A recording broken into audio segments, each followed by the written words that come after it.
So if we'd been recording this literally 11 days ago, it's now Tuesday, October 17th, we'd be dissecting very different dynamics in the Middle East as most observers understood them. So it seemed like, in the eyes of many, the region was achieving a kind of equilibrium, an unlovely one with a lot of unpleasant aspects, but certainly something that looked more stable than what we'd seen in years before. But one of the reasons I wanted to have the two of you on is that I think you were both skeptical of the durability of that equilibrium, the sustainability of de-escalation, though for very different reasons. Mark, you have written in the last few days a piece for us called "An Invasion of Gaza Would Be a Disaster for Israel," which we will get to. But you'd also written a slew of essays in the past few years that looked at some of the underlying dynamics that to you were cause for concern. You wrote "Israel's One-State Reality" with a few co-authors in the spring, which caused a lot of controversy and debate. And before that, a piece that I've gone back to in recent days called "The Arab Uprisings Never Ended," which suggests that the, kind of authoritarian stability was an illusion. And Suzanne, your most recent piece is called "The End of America's Exit Strategy in the Middle East," which gets at a lot of this. But I've also gone back to a piece that you wrote early this year called "A Plan B for Iran." So I want to start by talking a bit about that regional context leading up to what happened on October 7th. And we can start, I think, by giving some credence to that widespread view that didn't look so idiotic a couple of weeks ago. Suzanne, you called this an exit strategy from the Middle East for the United States. What was that exit strategy, and what were the signs that it was working? You were, of course, skeptical, but there was reason to think, as you note in your piece, that it could have worked. There was a chance, at least. Yeah, the theory of the case is a completely reasonable one, which is that the United States has other priorities. This has been a challenge for many years. As we know, the Obama administration talked about a pivot to Asia. The Trump administration highlighted the importance of China in its own national security strategy documents. The Biden administration, I think, was determined to make good on the need to focus on what it has described as the pacing challenge of China, as well as the urgent threat that emerged after the Russian invasion of Ukraine. And so I think they've been very focused and trying to prioritize where they spend both US time and treasure. And obviously, there's a domestic political component to this, which is that the wars in Iraq and Afghanistan had become deeply unpopular among the American people. They had been used as political fodder in the campaign for the presidency, and it was very clear that another Republican candidate would and will use those kinds of neo-isolationist sentiments among the American people and frustration over what they perceived to be too great a focus on people who live very far away from the United States and that sense of disconnect from international security. So I think that the administration was correct in its diagnosis of the political challenges they faced at home, of the significance of the challenges they faced on the international stage. But I do think that there were some misjudgments in the way that they attempted to implement the strategy. And we can all go back to the withdrawal from Afghanistan, which I think no one would suggest was affected in a way that served American national security interests terribly well. And I think that, what we've seen over the course of that time since has been a little bit of a, sort of fumbling for the exit, really. The president has made trips to the Middle East, both to Saudi Arabia and to Israel. And I think that cemented the possibility of some kind of a different alignment of the regional powers that would enable the United States to take a step back, to revert to what we used to call offshore balancing, and to put greater emphasis on the region for defending itself and maintaining its own security. Again, completely reasonable theory of the case, but in practice, I think it ran up against both the inherent possibilities of conflict within and between states that we all have talked an awful lot about. People have been warning for many years that there was going to be an explosion among the Palestinians because of the conditions that they were living under. And I think it also misjudged the incentive structure for other players, the spoilers in the region, who could see this alignment coming, who could see what the United States was trying to do and how it might effectively empower some of their most powerful adversaries, and saw every reason to try to spoil it. So I want to come back to Iran in a moment, but Mark, could you first elaborate on a couple of elements of what Suzanne just laid out? First, how did normalization between Israel and Arab states, with Saudi Arabia being the big prize, ostensibly serve that exit strategy, to use Suzanne's term? And second, to elaborate a bit on the Israeli-Palestinian dimension of this. There was, I think, a sense that as unethical and problematic for many people on the ground as the status quo had been, there was a sense that it wasn't going to change a whole lot for the better or for the worse, at least not in such dramatic fashion. Just before I come back to your question, I want to take up your initial provocation about, was this stupid? And I would say the answer is no, that at the regional level, there were real signs of de-escalation that were very real. I mean, they might not have been enduring, but they were real. I mean, you had 4 years of a Cold War between Qatar and Turkey on the one side and the UAE and Saudi Arabia on the other hand, which were resolved in an amicable fashion a few days after Biden took over from Trump. And that had kind of knockdown effects all over the region because that conflict was fueling a lot of what was happening in Yemen and Libya and Syria and elsewhere around the region. So you had kind of reconciliation and a rapprochement among the regional powers, which was actually having a stabilizing effect and on a lot of like the active conflicts around the region. Meanwhile, you had Saudi Arabia, which realized under Mohammed bin Salman that its more provocative foreign policies around the region weren't working, and that the upcake attack on the oil refineries and the lack of an American response kind of put the fear of God into them that they were going to be ground zero if there was any more regional escalation. So they began a limited outreach towards Iran to try and calm down what was at the time escalating in dangerous ways, which had spillover effects in Yemen and also kind of around the Gulf. And then finally, you had the United States under both Trump and Biden nurturing these normalization agreements between Israel and the Arab states, which I never quite understood the obsession with that. I think that there was a radical overestimation of its benefits and, as we've seen, an underappreciation of the risks.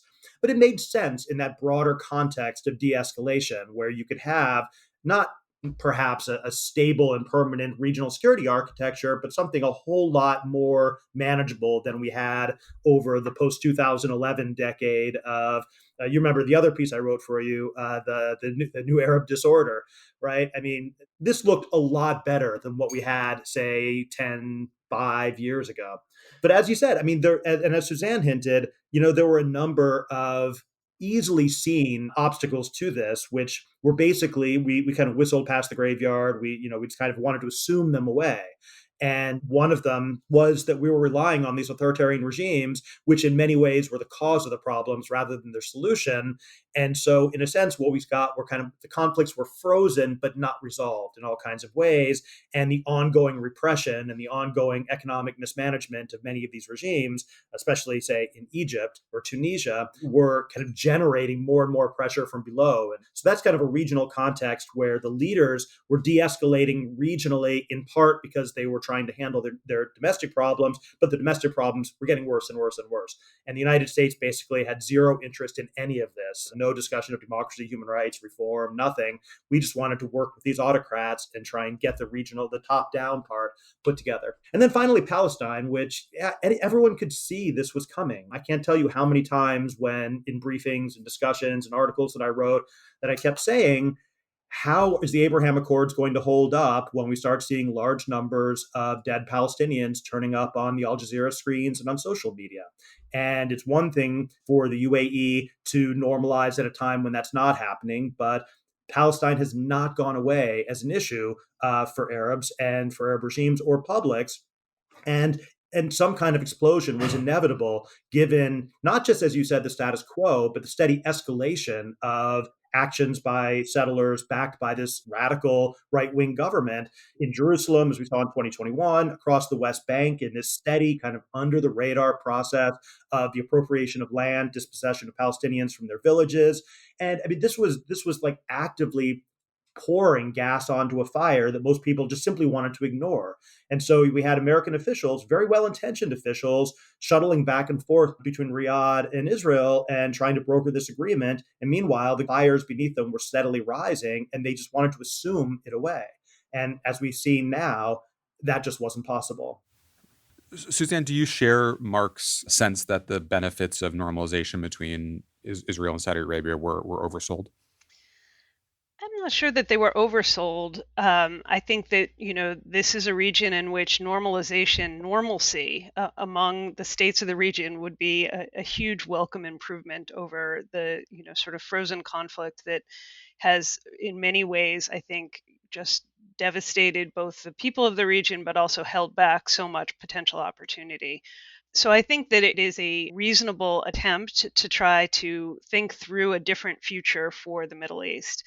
I do think that the potential downsides and the risks of hinging American policy on this very big bet were not fully appreciated, or at least they hadn't been built in. There hadn't been an insurance policy built in. In particular, one of the drivers for the Biden administration was very much focused on China and trying to ensure that we were able to keep the Saudis and potentially other Gulf states a little further out of the orbit of Chinese security and economic influence by bringing them closer to the United States, reinforcing what had been always a traditional and very much unwritten expectation that the United States would be the primary defender of the security of the region. And I think that that was, again, the larger picture rather than the immediate concerns about the potential for conflict in the Middle East. Suzanne, let's stick with you to talk about one of the spoilers that you alluded to, and that's Iran. You could have made a case, again, a few weeks ago that while Iran was sitting very close to nuclear breakout and there was plenty of regional instability that flowed from its own policies, that things looked less risky on that front than they had, at least in the previous few years. You were skeptical that Iran would play along with all this. How did that play out? And what is your sense of Iran's role? Yeah, here too, I think there was a good faith effort on the part of the administration to think through the Iran piece of the puzzle here.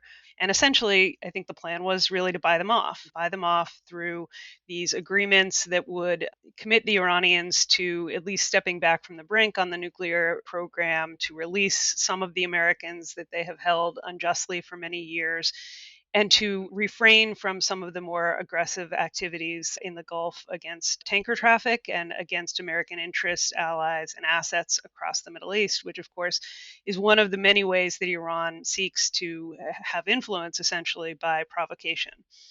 And so there was a set of diplomatic initiatives underway that did culminate with the release of 5 Americans in September and the transfer of $6 billion that had been held in an escrow account, essentially funds that were revenues from Iranian oil exports that they had no access to because of American sanctions.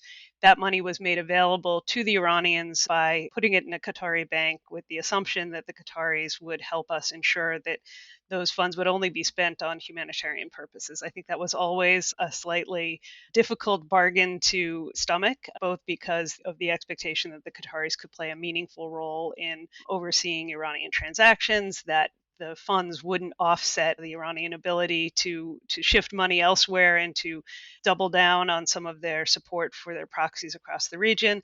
And of course, it was a moral hazard because it meant that every single Western traveler to Iran then had a $1 billion price tag on their head. So I think it was always a questionable approach to managing the Iran challenge. And fundamentally, whenever you have kind of unwritten bargains, especially with a state that is deeply adversarial, the expectation that they can really be upheld, that they are going to be durable in the face of changing events, really just strains credulity. So I think that this was the wrong approach. And I think that, what we've seen come to fruition is the Iranian effort to try to ensure that the region doesn't change in a way that is favorable to American interests, because in effect, chaos serves Iranian interests. You asked about what the Iranian role in these latest attacks has been. We don't know with any degree of certainty at this point. There has been press reporting that the Iranians were deeply and directly involved with the plot itself. There have been also some questions about the validity of those press reports. I think it's very fair to say that the Iranians are extensively engaged with Hamas in every way, and that extends to both strategy and operations. They're one of the most important funders for Hamas. They provide an enormous array of material assistance, particularly in the form of rockets and missile technology.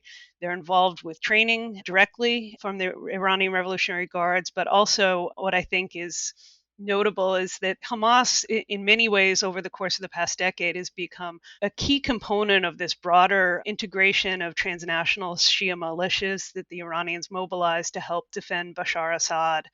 And that created a kind of infrastructure that has enabled the sharing of technology, the sharing of lessons learned. And I think it has upgraded the skills and capabilities of some of the lesser players in the Iranian portfolio of proxies, whether it's Hamas, whether it's the Houthis in Yemen, they have all benefited from the ability to coordinate and learn from one another. And the key player in all of this, of course, is Hezbollah, which it looms very large in the current conflict and is, in many ways, was established by Iran, has an organic relationship on every level with Iran. And that gives Iran an enormous ability, I think, to play a role in shaping how this crisis plays out. So Hamas, though not itself a Shia group, has a kind of honorary role in the Shia axis, effectively. Absolutely. I mean, it's part of this axis of resistance that the Iranians talk about quite publicly. And there's an enormous amount of public, direct engagement with the leadership of both the movement and the Iranian state. There's no effort to hide the close coordination between them.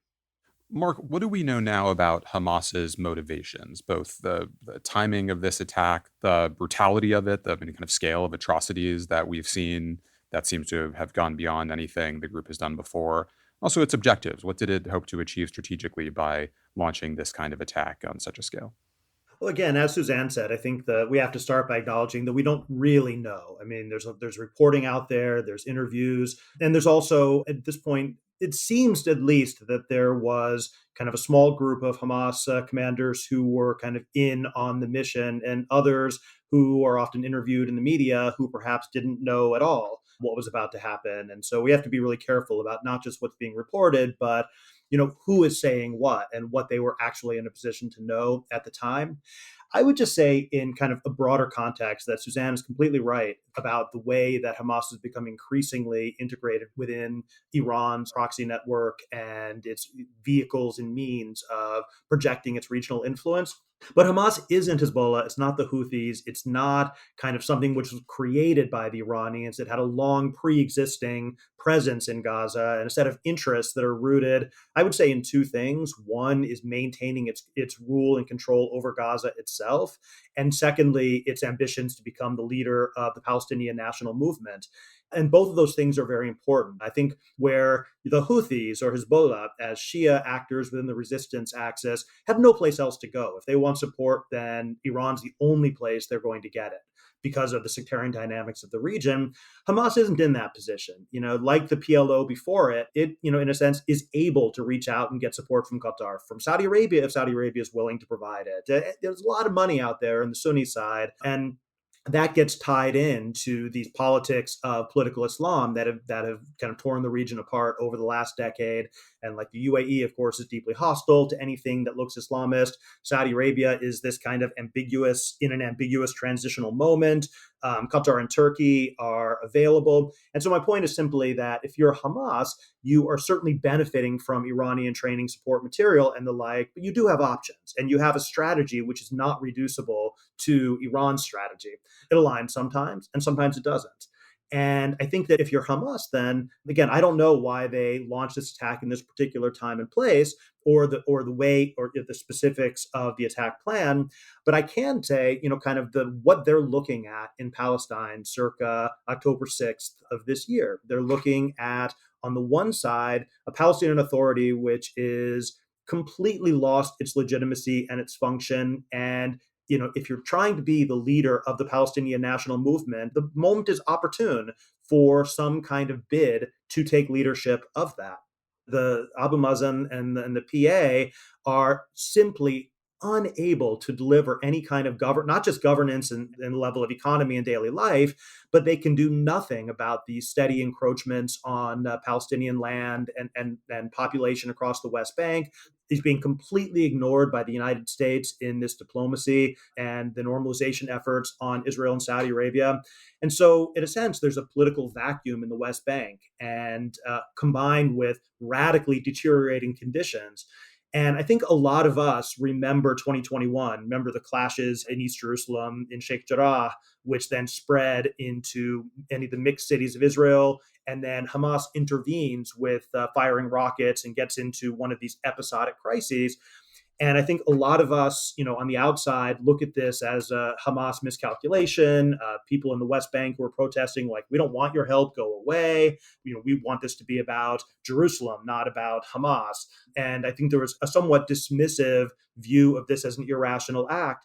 From everything I've heard from Gaza, people in Hamas, they saw this as a success. They saw that as saying they were the only ones who were able to act in the defense of Palestine, that they imposed costs on Israel. And to them, this tells them that, in a sense, force works. And it is a useful contrast for them against a completely helpless Palestinian Authority. And again, this idea of trying to appeal to this increasingly desperate Palestinian public. In terms of the attack itself, I mean, that's just the sheer, the horror, the brutality of what they did once they broke through the security perimeter and started rampaging through the kibbutzim and the villages and carrying out all of these horrible atrocities. That's not the sort of thing which is likely to win them support as some kind of authentic or legitimate leader of the Palestinian national movement. From our perspective, seems like a fundamental flaw in the plan, which is if you're trying to say, look, we're effective and you're not, then breaking through the security perimeter and scaring Israel is a good thing, carrying out these unbelievably horrible atrocities would seem to be counterproductive. But I do think that there's, on the one hand, this notion of this like psychological impact, this attempt to maximize the psychological effects of breaking out. And that's why I think they weren't hiding these videos. They were publicizing them and they were trying to spread this fear. And this is very different from anything from what we've really seen from them before. It seems like a genuinely new strategy. I've also heard from some people that this might have been kind of an unexpected success, the whole catastrophic success narrative, that they simply didn't expect there to be no IDF response after they broke through the perimeter and they were rampaging free and kind of they had expected to make a statement by breaching the wall and then be stopped. And suddenly there was just completely open space between them and these and the kibbutzim and the villages, in part because so much of the IDF was committed to the West Bank to protect these settlers as they were on their side rampaging through the West Bank. So there was a security vacuum that they encountered. And so it's hard for me at this point, I'm sure evidence will emerge as things goes on, but it's hard for me at this point to be absolutely certain that this was the plan, as opposed to simply breaching the perimeter, dealing a psychological shock, and then resetting a new status quo, which might have been a very different world from the one we live in right now. So I imagine we're going to be reconstructing that day on October 7th for a long time. Mark, let me stick with you to talk a bit about the Israeli response as we see it so far. As we're having this conversation, the Israelis have not yet launched a major ground invasion of Gaza, though it certainly looks like they're gearing up to, just given the number of forces that they've massed on the edge of Gaza. Your piece a few days ago was one of several that have been published that have warned against the kind of response that Israel seems to be intent on inflicting on Gaza and on Hamas in the days ahead. You warn that it will likely backfire and serve Hamas's goals rather than undermining them. What is your case against the kind of massive ground invasion that Israel seems to be preparing for? And what do you think Israel is trying to achieve? Look, I mean, when Israel was attacked like that, there was zero possibility that they were not going to respond with a massive retaliation. It's hardwired into Israel's security DNA that when they are attacked, they respond with massive disproportionate force. This has been a key and a core and kind of well-articulated part of their security doctrine for basically the entire existence of the state. That wasn't going to change now. And I don't think anybody who knows Israelis or has been following the Israeli media would miss just the sheer extent of the psychological trauma and anger and despair and grief that Israelis experienced on October 7th. I mean, this was not just another rocket barrage. This was an intimate attack inside of Israel proper, not in the occupied territories, and with a complete failure of the security forces to protect them. There's a tremendous rage among the public against the government for its security failures, against Netanyahu personally, and then, of course, against Hamas, and a deep desire for revenge.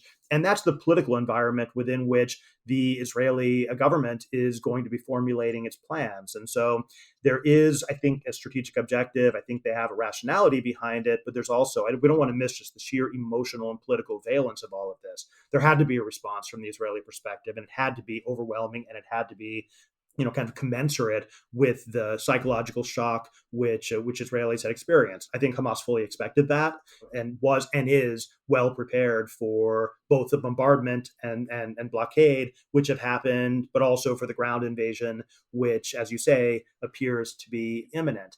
I would say that we've seen some interesting signs over the last couple of days, and who knows how this is going to play out.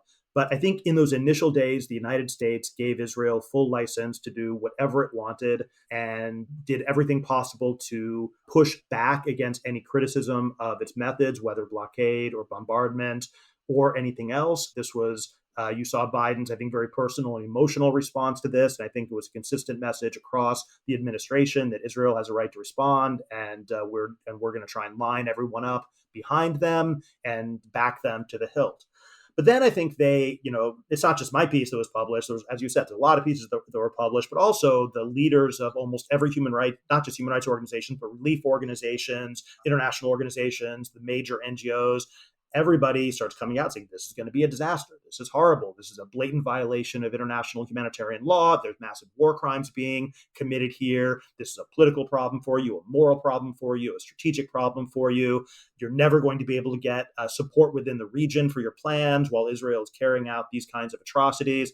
And you've seen a notable shift in American messaging over the last 4 or 5 days, pushing in the direction of saying, and you've seen Tony Blinken recently was saying, look, what separates us from the terrorists is that we respect the law, and going back to a lot of the language that they used in Ukraine about trying to go back to defending a rules-based order and trying to convince Israel that this is counterproductive what they're doing. And you've seen them pushing to allow for humanitarian aid, the opening of the Rafah crossing, and things like that, which have been a noticeable change in the messaging. But the biggest wild card in all of this is what's happening in the West Bank, where the settlers have not only continued but actually accelerated their rampage. And there have been, at last count, 55 Palestinians killed by settlers in the last week.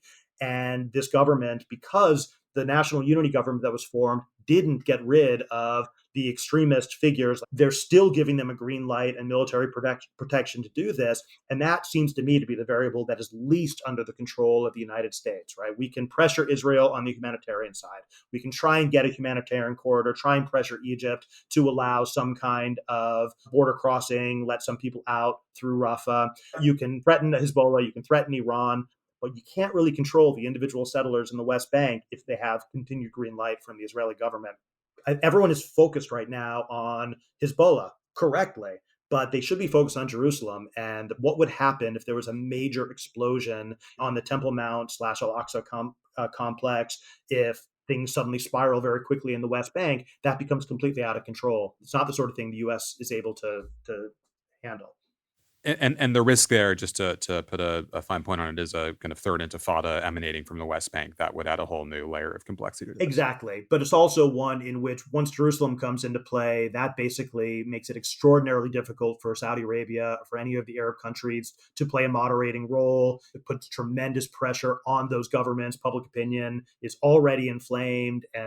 But at one level, atrocities from Gaza are horrifying but baked in to what people expect. But Jerusalem, as I think we've seen repeatedly in the history of Israeli-Palestinian relations, Jerusalem is something very different in terms of the emotions, the passions, and the energies that turmoil there can unleash.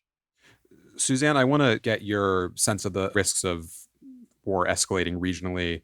But first, I'd be curious to get your assessment of regional responses thus far, how Arab governments have responded in the past 10 days, what you make of U.S. diplomacy in Saudi Arabia. And I think Secretary Blinken was in Doha before Saudi Arabia. So there's a complicated regional dimension to this. How do you assess what's going on thus far? I think from the outset, the administration has been looking for a formula that would enable the Israelis to do what they need to do to respond effectively to what is obviously an unprecedented situation, but to do it in a way that does not then drag both the country and the region into a war of very unpredictable consequences. And so much of that diplomacy has been behind the scenes from the beginning. Now we can see with Secretary Blinken's movements around the region and the extensive amount of shuttling that he's doing between capitals that the administration at least is gaining some traction in trying to identify a path forward. I still don't quite know what that path forward looks like, because what we're hearing, of course, from both Jordan and Egypt is that they're not prepared to take refugees from Gaza. And when we think about how to manage the humanitarian consequences of some kind of an Israeli incursion directly into Gaza, that is one of the potential ways to try to preclude some of the worst consequences. From the Israeli side, I think, whatever happens, the Hamas leadership will be decapitated. That is non-negotiable. And it may not happen today or tomorrow. It may play out over the course of many weeks and months. The challenge, of course, is who comes next and how do you manage Gaza with 2 million Palestinians plus without some kind of an indigenous leadership that is prepared to be responsible. And I don't think there's any reason to believe that any component of Hamas can be responsible. But at the same time, it's not clear. And I think it would be quite problematic if the Israelis tried to reimpose a direct occupation again. And Israelis know that better than anyone. It's just that there are no good options here. And I think that's probably the story of the Middle East, that we have big challenges and no good options either for the United States or some of its partners who are trying to prevent the region from sliding back into a very dangerous situation. Suzanne, how worried are you about regional escalation at this point, and what triggers are you particularly focused on that might lead to, not just the odd Israeli strike in Syria or something happening in a kind of skirmish over the northern border, but something that could escalate to a much scarier extent? Well, we benefit from a considerable experience here in the sense that both the Israelis and Hezbollah and the Iranians have found many ways to hit at one another over the years in a calibrated way. And thus far, that calibration appears to be holding. So either Hamas in southern Lebanon or Hezbollah have launched strikes against Israel from the north. The Israelis have responded. Hezbollah has responded in a way that makes it clear that it is trying to avoid an escalation. That, I think, is a huge net positive. The fact that the Israelis are striking Iranian presence as well as other facilities that would benefit the Iranians in Syria, again, I think is a net positive, because it enables the Israelis to send a signal to Iran to stand back without provoking escalation, because there has been that kind of tit for tat attacks over many years that has never spiraled into something more dangerous. I think the rhetoric is very overheated. We've heard the Iranians promise that they will get involved, both the foreign minister, the supreme leader. Others are using bellicose language, I think, as a way of projecting power and influence. I think the Iranians are far more savvy than that. They are going to try to stay out of this if at all possible. But, one wrong move that pulls Hezbollah in. And that is, of course, the greatest fear on the part of the Israelis, and I think legitimately so. I take Mark's point about the potential for a third intifada, and that changes this conflict in ways that are almost unimaginable. But the capabilities of Hezbollah as an adversary for Israel are significant and would change the conflict in a way that would be very difficult for the Israelis to manage single-handedly. And I think we've seen, obviously, the presence of now 2 battle carrier groups in the Eastern Mediterranean, the expectation that there are Marines ready that could be deployed if necessary. I think that's a kind of signaling that, again, when we started this discussion, 10 days ago, what would be within the realm of the possible, that would have been unimaginable. Mark, I wanted to go back to one point you alluded to earlier, and that's the views of Arab publics when it comes to what may unfold in Gaza and the civilian casualties and humanitarian costs for Palestinians, and to what extent that constrains policy of Arab governments. I've been struck when recent months have asked both Israeli and U.S. senior officials who brings up the Palestinians and talks about normalization. It's always the Americans, the Saudis, and they're telling, at least, and have never, really particularly seen the Palestinian cause as an important one in those talks. Are there constraints when it comes to public reaction? What kind of role will public opinion play, even though these are authoritarian governments? There's a long trajectory of wanting to downplay the Palestinian issue, especially among the leaderships of the Arab world. And repeatedly, when some kind of crisis breaks out, Everyone then gets surprised when they find out that Arab publics actually do still care about Palestine, and that they get extremely upset and they get rallies, marches, that sort of thing. As you say, these are autocratic regimes. They generally are not responsive to public opinion, and especially in the aftermath of since 2011, they're actually really afraid of any form of large scale mass mobilization.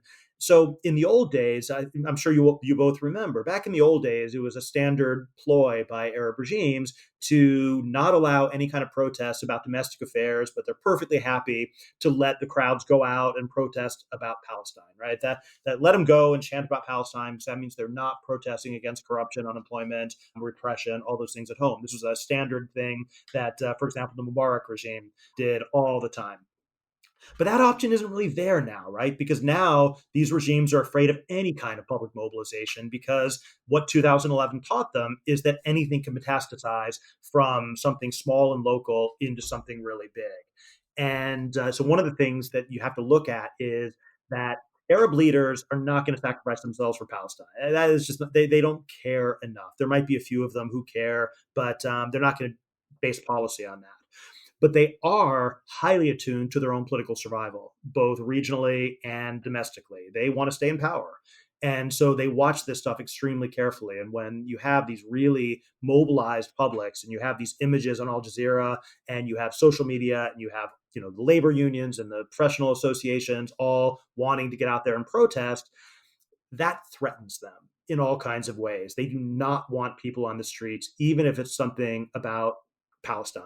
This is actually kind of existential regime security fears. And so I think they're going to be a little bit more attentive to things which are riling their people up now than they would have been in the past. They don't feel, even the most repressive regimes like Sisi's regime in Egypt, they don't feel confident. They don't feel secure. They're presiding over absolutely disastrous economies. They've pulverized civil society. There's no kind of mechanisms by which to ease the pressures within society. And now you throw this on top of it, that scares them. So, with the enormous caveat that much depends on exactly how the Israeli actions in Gaza unfold and regional reactions in the days ahead, I want to draw both of you out on some of the forward-looking policy considerations for the United States, especially. Suzanne, let me start with you on the kind of regional dimensions of this. Is there a way to continue a path toward normalization or de-escalation that would reflect some of the lessons that have come out of this crisis? I mean, one of the vivid images from American diplomacy in recent days is that the reported visit of Secretary Blinken to Saudi Arabia. The visit happened, but reportedly he was left waiting all night for Crown Prince MBS to see him, which seems like a sign of a very different place for the United States than would have been the case a decade or two ago. What should U.S. policy be trying to do to set the stage for a more sustainable path towards de-escalation? If anything, there may be an opportunity once we get past what is likely to be a protracted and unpredictable crisis to put back the pieces of a broader normalization approach. But it would have to be one, I think, under any conceivable circumstances that had a very substantial and meaningful place for concessions to the Palestinians that actually built a more positive future. Because I think the lesson for those governments that were looking toward some kind of a different relationship with Israel is that it has to be one that can't be undercut by these kinds of explosions. If it's going to be durable, if it's going to be meaningful, if it's going to enable them to break out of what has been a fundamental drag on both their economies and on the regional situation, that has really got to be something that does not leave the Palestinians behind. Mark, to close, it would be great if you could focus on the Palestinian dimension of this. If one of the lessons, as you both said, is that the Palestinian issue can't just be kind of wished away or ignored as part of this regional stabilization or de-escalation, what should the administration do to put it on a better path? Is there a chance after this to reinitiate some kind of peace process? I mean, what do you imagine is possible? Yeah, so I mean, I think a lot of this actually depends on, so you said, once we get past this crisis, but a lot depends on how we get past this crisis and what's done in the interim. So one thing is, obviously, I think that it's important that nobody listens to the voices that say, let's take this to Iran and go there. And I think that kind of goes without saying. But on the Palestinian side, One of the big things happening right now is this humanitarian corridor out of Gaza and the pressure on Egypt to open the crossing and allow Palestinian civilians to leave and take up residence in the Sinai. And for every Palestinian that I've spoken to or read or listened to, they all think the exact same thing, that this is another Nakba. This is another attempt by Israel to solve the Palestinian problem by expelling them, creating a new refugee crisis that once they leave, they'll never be allowed home. And I think that the administration officials have started to understand this, and now they're asking for guarantees that they'll be allowed to return home. No Palestinian will trust those commitments. There's just a general belief that if you leave Israel, you will never be allowed to return. That's been the lesson since 1948, and I think that that's deeply wired into Palestinian DNA, politically, identity, culture, everything else. And so, in a sense, the idea that the way to go about getting rid of Gaza is by temporarily depopulating the Gaza Strip of civilians, I think is a really misguided one. And it's one that really triggers a lot of the worst fears of Palestinians. And I think correctly. I don't think that Israel would allow them to return, regardless of what they say at the time. And so that's going to be a key kind of trigger point, looking for what kind of Palestinian future there might be after all of this goes on. I think that in terms of going back to a peace process, we wrote the one state reality piece. It's just not there. There's absolutely no basis for negotiation towards a two-state solution. There's nobody to negotiate for it, no support for it, either on the Palestinian side or the Israeli side. And all of the momentum is towards this increasing recognition of everything in mandatory Palestine as part of a single political entity of one kind of another with different degrees of Israeli domination and control. And that's not going to change in the aftermath of this. If anything, it's going to become even more evident as Israel takes over more direct control over Gaza and is more actively involved in the whatever follows from the attempt to decapitate Hamas. And meanwhile, as the settlers continue to grab more and more land in the West Bank, there's going to be great pressures coming from the settlers and from the extremists in the government to push for even more, to try and annex parts of the West Bank, to try and make their play. And again, that's something where the administration can and should put some real effort into saying, look, this is not the time for that, try and restrain that. But if that happens, again, things look very different. If we end up with this attempt to depopulate the West Bank along with Gaza, then we're in a very different world. Now this is full on a Nakba. So we need to prevent that from happening to the best of our ability. I think we shouldn't put any real confidence in the Palestinian Authority, Abu Mazen. Their time has passed. They command no respect or legitimacy among Palestinians. And, just their helplessness in the face of all of this has been really manifest and obvious. So I think, one way to, if you want to have any kind of positive spin and say, a positive vision for the future is that we're going to be looking at some form of Palestinian political renewal over the next 5 to 10 years. It's inevitable. PA is collapsing one way or the other. Hamas's role in Gaza is not going to be what it was before. And so that new political horizon can be one which is kind of clear and unfettered Israeli domination, which is going to be a recipe for ongoing conflicts and crises as we've had right now. Or they can transition into something more positive and try and figure out ways to give Palestinians some kind of meaningful representation, participation, and control over their own destinies. I see almost no moves in that direction at the moment, but that's the only way that we're ultimately going to be able to get out of this perennial cycle of crises and conflict.